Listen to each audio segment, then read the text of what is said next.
$8 billion পৰা কিদৰে $140 billion গৰাকী হল আদানী। ये $8 बिलियन से $140 बिलियन कैसे हो गया? বিশ্বৰ ধনী ব্যক্তিৰ তালিকাত 609 নম্বৰত থকা আদানী কিদৰে 2 নম্বৰ স্থানলৈ আহিছিল। 609 नंबर पे थे 14 में। 609 पीछे बिल्कुल। पता नहीं जादू हुआ, दूसरे नंबर पे पहुंच गए। আগতে আদানীৰ জাহাজত মোদী গৈছিল, এতিয়া মোদীৰ জাহাজত আদানী যায়।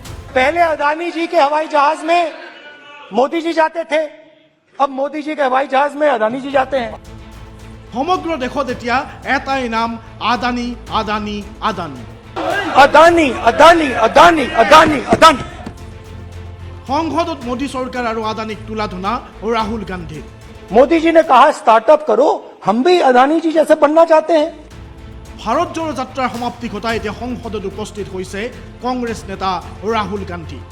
সংসদত উপস্থিত হৈয়ে আদানী গ্ৰুপ আৰু প্ৰধানমন্ত্ৰী নৰেন্দ্ৰ মোদীৰ বিৰুদ্ধে সোচ্চাৰ হৈ পৰিছে কংগ্ৰেছ নেতা ৰাহুল গান্ধী। আদানীৰ বিৰুদ্ধে আনিছে এটাৰ পাছত আন এটা অভিযোগ। আনহাতে ভাৰতবৰ্ষৰ প্ৰধানমন্ত্ৰীগৰাকীয়ে আদানীক সহায় কৰাৰো গুৰুতৰ অভিযোগ উত্থাপন কৰিছে ৰাহুল গান্ধীয়ে।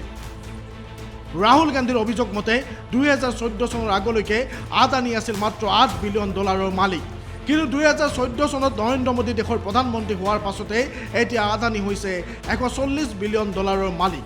হঠাৎ কিদৰে এয়া পৰিৱৰ্তন সম্ভৱ হ'ল বুলিও ৰাহুল গান্ধীয়ে প্ৰশ্ন উত্থাপন কৰিছে। আনহাতে সংসদত এখন ফটো প্ৰদৰ্শন কৰি ৰাহুল গান্ধীয়ে কয়, আগতে আদানীৰ জাহাজত মোদী গৈছিল, এতিয়া মোদীৰ জাহাজত আদানী যায়। तमिलनाडु से लेकर केरला, महाराष्ट्र, मध्य प्रदेश, सब जगह एक नाम सब जगह हमें सुनने को मिला, अदानी।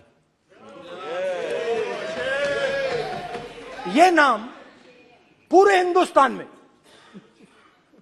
केरल में, तमिलनाडु में, महाराष्ट्र, कर्नाटका, हिमाचल, कश्मीर, सब जगह अदानी अदानी अदानी अदानी अदानी।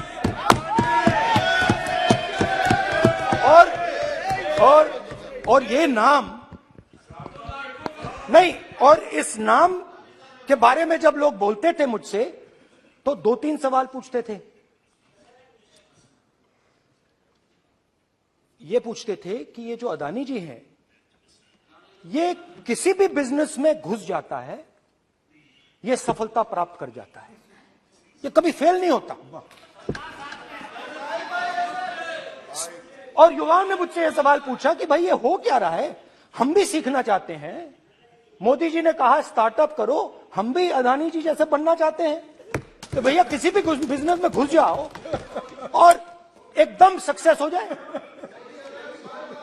यह पहला सवाल था। दूसरा सवाल था कि ये अदानी जी हैं, ये किसी भी बिजनेस में घुस जाते हैं। पहले ये 1-2 बिजनेस करते थे, अब ये 8-10 सेक्टर्स में काम करते हैं। Airports, data centres, cement, solar energy, wind energy, aerospace and defence, consumer finance, renewables, media. तो उन्होंने मुझसे पूछा कि राहुल जी, हाँ वेट करो, वेट हाँ धन्यवाद धन्यवाद। पोर्ट्स की बात भी थी, पोर्ट्स की बात भी थी। ये भी सवाल पूछा, ये भी पूछा कि भैया एक बात बताइए, राहुल जी बताइए हमें कि अदानी जी का जो नेटवर्थ है वो 3 साल के अंदर, नहीं सॉरी 2014 से लेकर 2022 तक ये $8 बिलियन से $140 बिलियन कैसे हो गया? कैसे हुआ? मोदी ये 2014 में अगर आप दुनिया की मुस्कुरा रहे हैं, आप बीजेपी में है ना आप, तो ये लिस्ट आती है, एक लिस्ट आती है दुनिया के सबसे अमीर लोगों की। इस पे ये 609 नंबर पे थे 14 में। 609 पीछे बिल्कुल। पता नहीं जादू हुआ, दूसरे नंबर पे पहुंच गए। मोदी है तो मुमकिन है।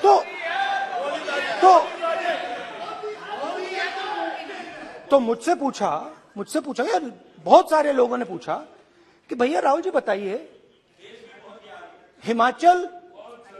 हिमाचल में सेब की बात होती है अदानी जी, कश्मीर में सेब की बात होती है अदानी जी, पोर्ट्स की बात होती है अदानी जी, एयरपोर्ट की बात होती है अदानी जी, इंफ्रास्ट्रक्चर। अच्छा, हम सड़क पे चल रहे हैं, मैं पूछूं किसने बनाई? अदानी जी। तो लोगों ने यह भी पूछा कि राहुल जी, ये जो अदानी जी जो हैं, इनकी सफलता कैसे हुई? ये इतने बिजनेसेस में कैसे घुस गए?